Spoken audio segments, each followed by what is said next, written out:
যেই পণ্য আমার মুসলমান ভাইয়ের বুকের উপরে বোমা হয়ে পড়ে সেটা আমি কখনো টাকা দিয়ে কিনতে পারি না। আমি আলহামদুলিল্লাহ আল্লাহ শুকর আদায় করতে পারি, আমার সজ্ঞানে নিজের পকেটের টাকা দিয়ে জীবনে আমি এদের কোনো জিনিস কিনি না।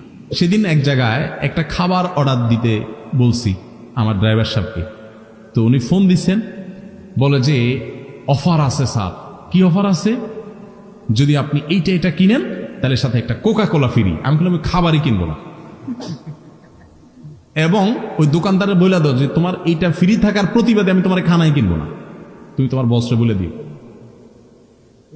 তাহলে যেই পণ্য আমার মুসলমান ভাইয়ের বুকের উপরে বোমা হয়ে পড়ে সেটা আমি কখনো টাকা দিয়ে কিনতে পারি না। আমার দেশিটা খাবো, আছে না নাই দেশি, সেটা খাবো, প্রয়োজনে খাবো না, দাম বেশি দিয়ে কিনবো আল্লাহর জন্য, এটাই তো আমার আখিরাতের বিনিময় হবে।